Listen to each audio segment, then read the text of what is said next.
डरा रहे हैं, हमारा से कुछ तो छुपा रहे हैं। अरे नहीं नहीं ऐसा कोई बात नहीं है, बमजी में डरा रहे हैं, हमारा से कुछ तो छुपा रहे हैं।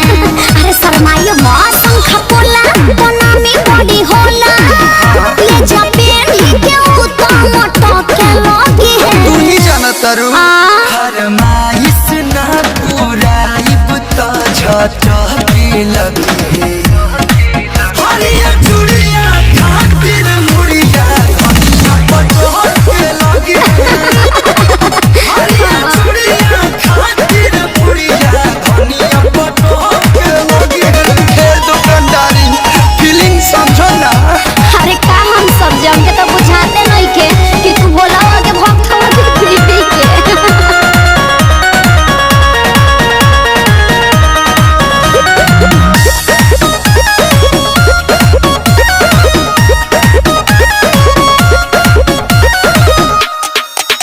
लोहई बिंदी लेला लीलरा पसाते खातिर, नो। बाबा सिंदूर लेला गांव भर बाटे खातिर।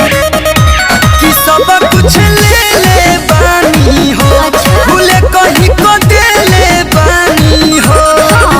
लच्छी दाना के कोरा जोनी माना, पर शादी के खातिर भटो के लोगी सब ले ले बानी आनो। फरमाइश ना पूरा इबता झटा के लगे तेरा मौत हरिया चूड़िया खातिर मुड़िया धनिया के लगे चिड़िया है भाई का। हरिया चूड़िया खातिर मुड़िया धनिया पटो के लगे।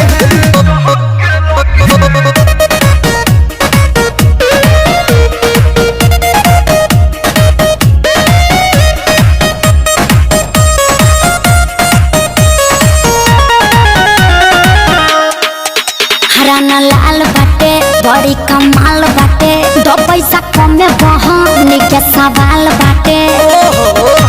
कि धनिया के पूरा करब यार मान, ये अखिलेश देखा दोसर दुकान। अब खुश कर दे, चूड़ी देखे के उतना चाह के लगी है। Thank you।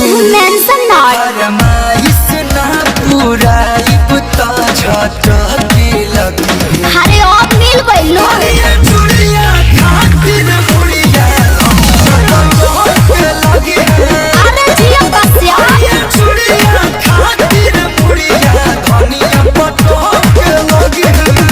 अरे मुड़ी पटकी है ना, अब मुड़ी नेवा के बतियो है, बुझला ले जा चुपचाप।